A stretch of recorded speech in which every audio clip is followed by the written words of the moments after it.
little fingers and placing the tip of the forefinger on the center of the wrist in this manner. And then the token has a name and a sign. Hang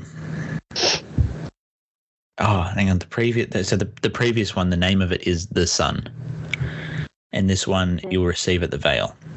And then the sign is made by raising both hands high above the head. Get this right. High above the head. And while lowering the hands, repeating aloud the words, "Oh God, hear the words of my mouth." Repeated 3 times. Hear the words of my mouth. And that's it. So everyone, so you got this big crowd of people. There's like 40, 50 people in this room, all raising their hands above their head and then lowering. And I think the sisters, we needed to have our faces veiled at this point in time too. Yeah. Yeah. Because we can't show our face during the true order of prayer. And that's it. So from there, you get a certain number of people that are invited up to the front of the room to huddle around this big altar. This was the part I realized I had joined a cult. This is where people do it. So they stand in the middle of this around this altar in a circle, and they place their left hand on the shoulder of the person next to you, and their right hand they hold at the square, and you have to hold that. And there's this old guy in the middle, and he's got this little box with lots of little names in it of people that want to be prayed over. My mum always puts my name in there. Yeah, it doesn't really help, does it? Oh, totally. So they stand there in this circle, and from there they so he says that we would like to invite the witness couple to take their place at the head of the altar, and an equal number of brothers and sisters to join us in the circle. Any receiving their own personal endowment, and any of those who are about to be married are especially invited to join us. It was terrifying. Sucks. Like, I had if it's to go your have my first brother time as going my through partner. the temple. Oh, shit. You're in the thick of it. So it's like only. So the narrator comes back on and it says, only the best of feelings should exist in the circle.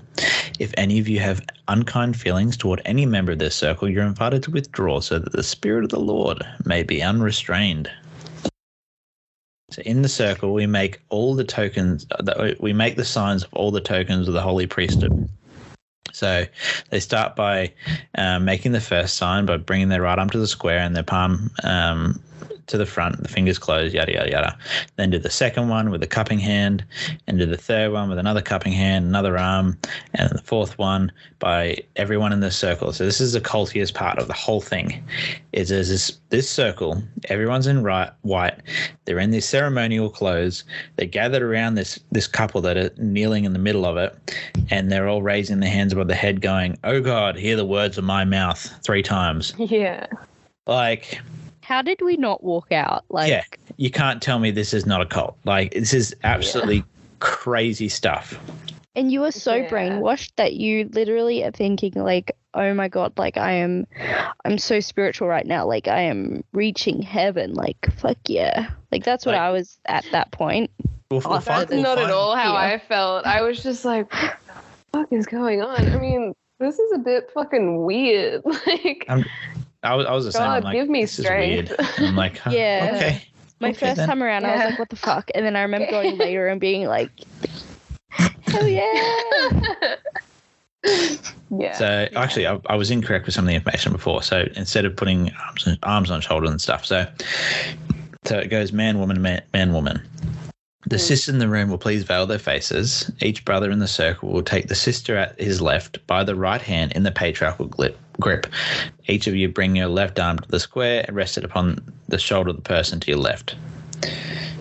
So, and those in the circle will repeat the words of the prayer. So you got someone saying a prayer and everyone has to repeat it afterwards. And they always said like the longest prayers too. It just keeps going and going and going. Especially because they're old people and sometimes you don't understand what they're saying. Yeah. And it's just like, oh my God. And it's just like repetitive chanting. Yeah. So that's that part. So from there, you've got this prayer circle. It's really weird. It's really awkward. And then everyone goes and sits back down again. And then the sisters can unveil their face. And then they explain what happens. So they press a button and the big curtains open up to reveal these other curtains. Now, these curtains have holes in them, and they have the signs like you have on your garments. So they're all stitched into it, and they're holes so that they can stick hands through. So we'll find a good video of these that have been secretly recorded, and we'll post it on the page for you to have a look at. But it's definitely worth checking out. You'll be so surprised. But that's essentially what it is. It's the Mormon curtain glory hole. Mm-hmm. I hope my parents don't listen to this. They'll be mortified.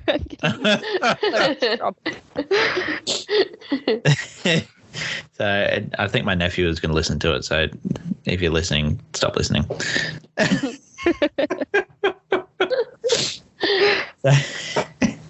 So they explain this. So they get the little like the antennas in your car. It's like one of those, and they flip it out, and there's a big extension stick so they can point at the holes. I forgot about that. Oh my god. So it's like a point. Like they're in a lecture, like pointing at like. Yeah. And so they go through and they explain what it means, so that the marks correspond with the ones in the garment. So the right on the mark, on the right is the mark of the square, which is like one of the Masonic symbols. It is placed over your left nipple. Right, over the right nipple. Over the right breast, suggesting to the mind exactness and honor in keeping the covenants entered into this day. On the left is a mark of the compass. It is placed on in the garment over the left breast, suggesting to the mind an undeviating course leading to eternal life. A constant reminder that desires, appetites, and passions are to be kept within the bounds the Lord has set, and that all truth may be circumcised unto one great whole. Now, who is going to remember all this? Let's be honest. Yeah. The navel mark over the belly button, it is placed in the garment over the navel, suggesting to the mind the need of constant nourishment to the body and the spirit. And then the knee mark is placed on the right leg of the garment, so as to be over the kneecap, unless you got some of those really short garments, suggesting that every knee shall bow and every tongue shall confess that Jesus is the Christ. Not me. All I can think of now when you say that is one of my spicy books where he like has tattoos on his knees because he's like a king, high lord, and he's like, I will never bow. And then like because he's fey, he finds his mate, and then spicy things happen and he kneels before her. And I was like, fuck yeah. Yeah. Anyway. Sorry. Anyway, so that goes through, they explain it, and so you have to go up to the veil. So I'm going to read a little bit of this out. So as all of you will have to pass through the veil, we'll show you how this is to be done. So the person is brought to this point. So you're at this big white curtain with holes and symbols on it. The worker that's running it gives 3 distinct taps with a plastic mallet, and the officiator wraps the mallet 3 times. So they just tap it 3 times. Whereupon, and so the person behind the veil, you don't know who it is, they're pretending to be the Lord. The Lord parts the veil and asks, "What is wanted?" It was always like creepy old man. It's like you're like knocking at God's house, and he's just peeking through the curtain, and he's door. Like, "What is wanted?" What is wanted? It's the missionaries again. Heaven, yo. The missionaries are back. Yeah. Adam, Jesus is actually an introvert.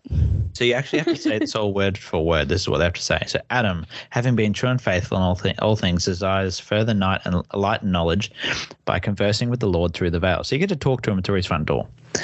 Okay. Present him at the veil, and his request shall be granted.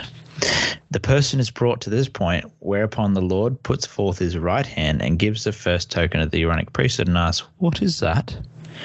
The first token of the Aaronic priesthood, sir. Has it a name? It has. What is it? Oh, no. Will you give it to me? I will, through the veil. The person then gives through the veil the name of the token, they whisper it, which is a new name received in the temple. And the Lord gives a second token of the Aaronic priesthood and asks, "What is that?" The second token of the Aaronic priesthood, sir.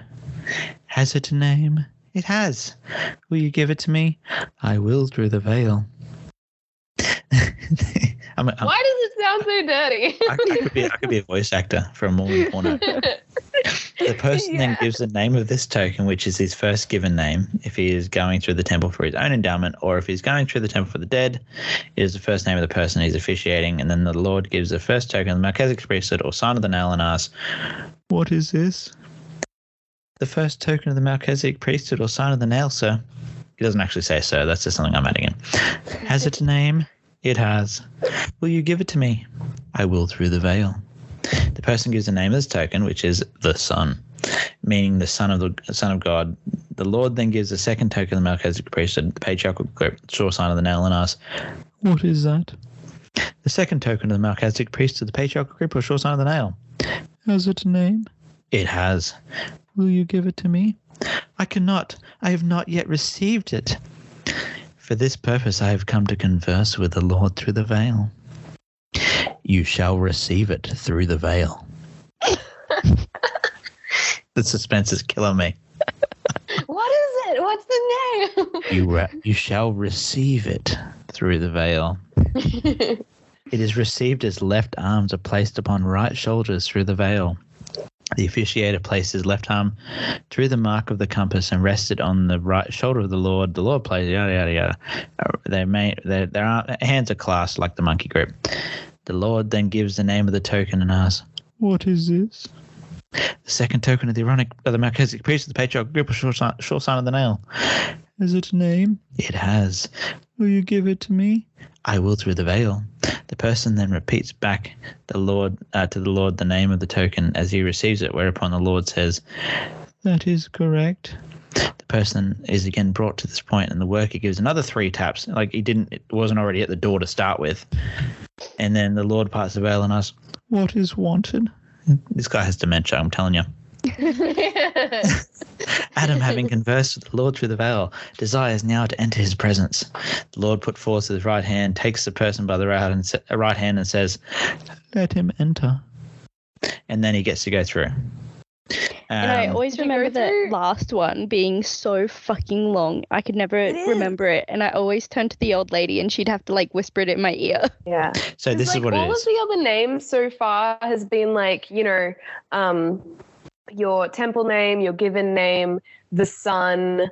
And then it's basically like the long list of the initiatories. Like and then there's just a paragraph. I'll read it out to you.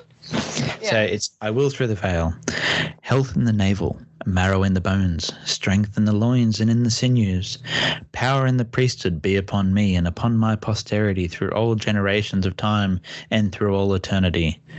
That is correct. A+. Thanks, 10 out of 10. That's correct. So yeah. So then after that, I guess Sister Donna. What happens after that? Well, you get pulled through the veil and you get taken into the next room, which is the celestial room. And yeah, basically it's supposed to be like the most beautiful room in the temple, and it's supposed to represent the celestial kingdom, which is like the highest degree of heaven in Mormon church. And basically that's the end of the ceremony, but you're expected to just kind of like hang out in the celestial room and like feel the spirit. So there's like where you can be your like most connected to God and the angels to receive like the most like divine revelation. Yeah, so you're still like all dressed up in your weird temple clothes and you're sitting on like these fancy couches and everything's like silent. But when you walk, it's like swish, swish, swish. Yeah. And it's so embarrassing. Yeah. And you all just kind of, because, everybody kind of filters through the veil like at different times because, only a few people can go up at a time. So you just kind of find a seat. One at a time. Yeah, and then you're just waiting for like whoever you've come with to come through so you can like leg it, Yeah, you like make eye contact and then you just the like, head nod and then you both leave. Now. Yeah.